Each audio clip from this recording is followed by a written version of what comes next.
За зөөлөн тэмдэг үл солигдох дүрм хичээл 14 дахь хичээл. За ингээд бид өнөөдөр 14 дахь хичээл. За ингээд зөөлөн тэмдэг маань тийм ээ үл солигдох нийтдээ 3 дүрм байдаг. За үүний хамгийн ихний дүрм бол зөөлөн тэмдгийн дараа туслах шиг яа орвол зөөлөн тэмдэг бол хэвээрээ байна. За жишээлх юм бол байр, сахи, соль, харь, тарь, дох, хорь гэдэг зөөлөн тэмдгээр төгссөн үгэнд яа залахад зөөлөн тэмдэг нь хэвээрээ байна. Өөрөөр хэлбэл зөөлөн тэмдгээр төгссөн үгэнд яа залахад ерөөсөө ямар нэгэн хат үгийн тэмдэг болох тийм ийм өөрчлөлт ерөөсөө гарахгүй гэсэн үг байх нь.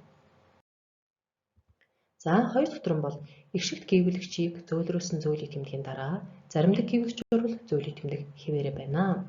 За тухайлах юм бол байр тийм ээ харь за шүү гэсэн өөрөөр хэлбэл эгшигт гээгүүлэгчийг зөөлрүүлсэн зөөлөн тэмдэгтэй үг байна тийм ээ.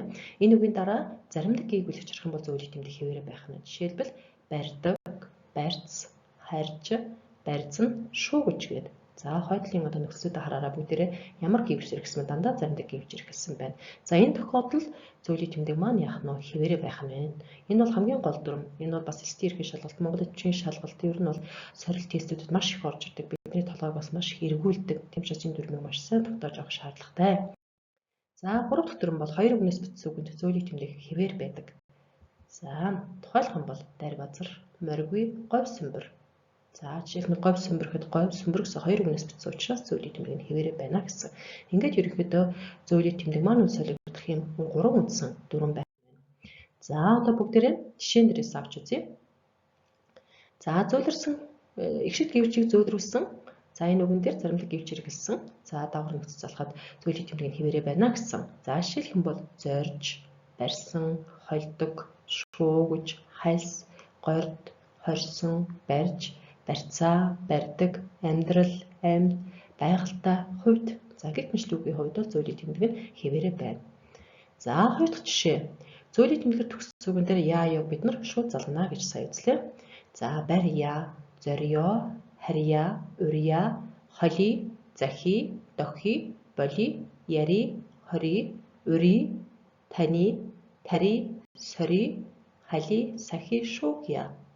За гэж ингээд багш ингээд уншиж чинь ерөнхийдөө барья, зорьё гэдэг багш ингээд хойдлын тэр яа бол тод хэлбэрнээс ингээд багш нар тодруулж уншиж байгааг бол та бүхэн сайн хараараа. Тэрнээс биш яг бол тэгж уншихгүй шүү дээ. Уншихдаа дуудлагын үед бол за энэ тохиолдолд бол ерөнхийдөө зөөлөн тэмдэг хэвээрээ байна. Тийм ээ. За дээрх жишээнүүдийг та бүхэн харлаа. За одоо хоёр үгнээс бүтсэн үгэн зөөлөн тэмдэг хэвээрээ байна гэсэн юм дүрм байж байна. За энэр горьгүй, ханьгүй, хувьгүй, морьгүй, хоньгүй. За говьалтай хоёр үгнээс бүтсэн тийм ээ. Амьгүй, завгүй, говь сүмбэр, дарь базар, дарган гэх мэт ингээд хоёр үгнээс бүтсэн үгэнд бол зөөлөн тэмдэг нь хэвээрээ байх нь. За ингээд дасгал ажил руу оръё бүгдээрээ. Дараах хөсийг дөрмийн дагуу ангилж бичээгч байна. За хэцийн урья, харьчих, тольдчхоод, барья, тахиж, загсныг сонгуульд халья гэсэн юм жишээнүүд байж байна. За нэгдүгээр нь зөөлөн тэмдгээр төгссөн үгэнд яаг залахад зөөлөн тэмдэг хэвээрээ байх үг. За бүгдээрээ харъя дээрх одоо бичигдсэн үгнүүдээс зөөлөн тэмдгээр төгссөн ур байна, халь байна, барь байна. За энэ гурван үгэн дээр яаг бол шууд залгаж бичсэн байна тийм ээ. За хоёр дахь тохиолдол эгшигт гэвчийг зөөлрсөн үгэн дээр заримдгаар хэлсэн нөхцөл даавар залахад зөөлөн тэмдэг нь хэвээрээ байна гэсэн. За энэ дүрмээр бичигдсэн жишээ хаана вэ? Хараараа хүүхдүүд. За зөөлрсөн харьчих. Тийм үү? Харьчих. За тольдчхоод, сонгуульд. За гэдэг үгнүүд байна. За дараагийн 3 дахь дүрм. За зөөлрсөн заримдаг гэвчийг зөөлрсөн. За ийм үгэн дээр заримдгаар хэлсэн даавар нөхцөл залахад зөөлөн тэмдэг и болно гэсэн. За дөрөвжиг хичээлээр үтсэн ийм дүрм байна. За энэ дээр агцын, тахиж, загсныг гэдэг үгийг энэ бүлэгт бол хамаарах нэ ерөнхийдөө. За дараагийн дасгал дараах үгсийн бичсэн дүрмийг сонгороо гэж байна. За хүсье, эндүүдий, эхлий, мэдий, өгий, бэхлий. За өгнүүдээ бүгдээрээ сайн ажиглаарай. За зөөлөн тэмдгээр төгссөн үгэн дээр яаг шууд залахад зөөлөн тэмдэг хэвээрээ байна. За бид нь Игшид гэвчийг зөвлөрүүлсэн үгэнд заримдаа эсрэг гэсэн нөхцөл залхах зөвлөлийн тэмдэг нь хэвээрээ байна. За 3 дугаарт гэвч иртгсэн юм үгэнд яг залхах дунд нь зөвлөлийн тэмдгээр тусгаарлана гэсэн юм дүрм байна. За энэ дүрм бол бид үзээгүй дараач хичээлүүд дээр үзнэ. За тэгэхээр энэ үгэн дээр бичигдсэн үгнүүдийг бүгдээр ажиглая. Хүс, эндүүд, эхэл, мэд, уг, бэхэл гэд бүгдээр ямар үг байна? Им үг байна. За энэ им үгэн дээр яг залхах дунд нь зөвлөлийн тэмдгээр тусгаарлаж өгдөг. Тэгэхээр бэ гэсэн энэ одоо яах нь хэсгийг бид нар сонгох хэрэгтэй байх нэ. За буруу бичигдсэн үгийг олгож байна. Аад нь шаагж, доргиж, вэд нь туурвж, гэд нь муш гэж. За энэ дотроос буруу бичигдсэн ямар үг байна вэ гэж. За давхар зөвлөрсөн гэвлэл шиг хойно угаасаа и бичдэг. Давхар зөвлөрсөн үгнүүд бол доргиж, туурвж, муш гэж гэсэн үг байна.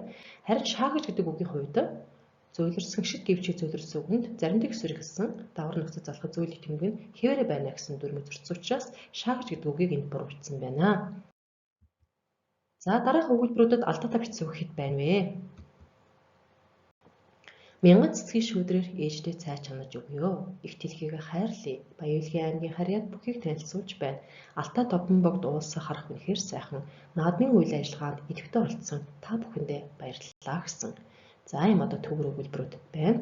За энэ дотроос доогуур нь дурсан үгсээ бүгдээ хараарай. Бүгдээрээ яг нь алдаатай бичигдсэн үг байна. Тэгэхээр энэ төгөр өгүүлбэрүүд нийтдээ 3, 4, 5 одоо алдаатай үг байна. За энэ 5 үгээ та бүхэн бас зөв болохоо тэмдэг дээрээ бичээрэй. За даг давар залхахад айлыг нь бусдаасаа өрөмс бичигдэх вэ? Аад нь тахь, бэд нь бол, вэд нь сахь, гэд нь ахь. За ийм дөрөв үг өгсөн байна.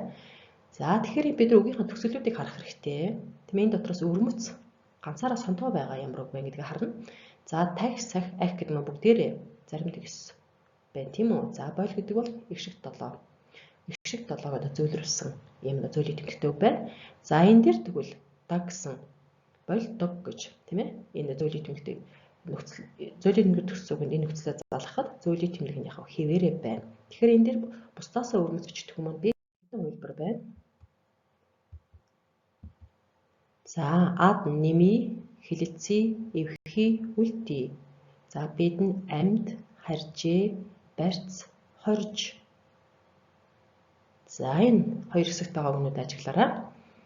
За тэгэхээр А хэсэгт байгаа үгс маань бүгдэнд нь егсэн. Эм үгэнд егсэн нөхцөл залхахад дунд нь зөвлөлийн тэмдгээр тусгаарласан юм дүрм байна. За Б хэсэгт байгаа үг маань их шиг гэвлэлчийг зөвлөрсөн үгэн дээр заримдгаар гэсэн нөхцөл залхах зөвлөлийн тэмдэг нь хэвээрээ байна гэсэн юм дүрм байна. Тэгэхээр Б хэсэг байх нь байна. За дараагийн дасгал бол дараах үгсийн зүй тогтолцоог ажиглаад үгсийг гүйцээж бичээрэй гэсэн ийм дасгал байна.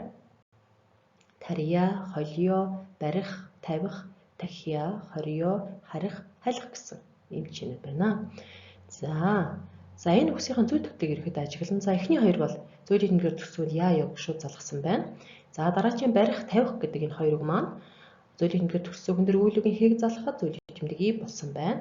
За тахих, хорио гэдэг маань бас зөвлөлийн тэмдгээр төгссөн үгэн дээр яа яг шууд залгасан. Харих, халих гэдэг маань зөвлөлийн тэмдэг И болсон байна. Тэгэхээр энэ зүй тогтолцоог ажиглаад та бүхэн дэвтэр дээр энэ цэгийн оронд үгсээ одоо яах нь нөхөж бичнэ гэсэн үг байх нь. За ингээд захим орчин зөв бичье гэсэн энэ хэсэг рүү бүгд орлоо. За багшны энэ удаад шаагж, шуугж гэдэг хоёр үгийг сонгож авсан байна. За энэ хоёр үг маань хоёулаа энэ дээр И хэлбэртэй бичигдсэн тийм ээ. За тэгвэл зөв хувилбар нь юу вэ гэж өнөөдөр бидний үзсэн дүрмээсээр шаагж, шуугж гэж зөвлөлийн тэмдэгтээ бичигдэнэ. За энэ дүрмийн бүгдээрээ та бүхэн сайн мэдж байгаа үзсэн дүрм учраас их шиг гэвлэгчийг зөвлөрсөн зөвлөлийн тэмдгийн дараа заримдаа гэвлэж орвол зөвлөлийн тэмдэг хэвээрээ байна гэсэн юм дүрмээр бичигдэнэ.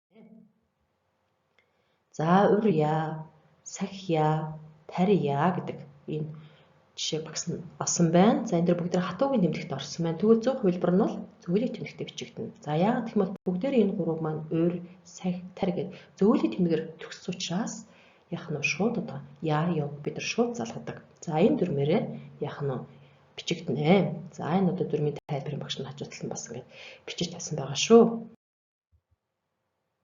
За ингээд гэрийн даалгавраа өгье та бүхэндээ. За гэртээ зөвлөлийн тэмдэг үл солигдох 3 дүрмийн хүрээнд жишээ гарган бичнэ үү гэж байна. За ингээд та бүхэндээ амжилт хүсье.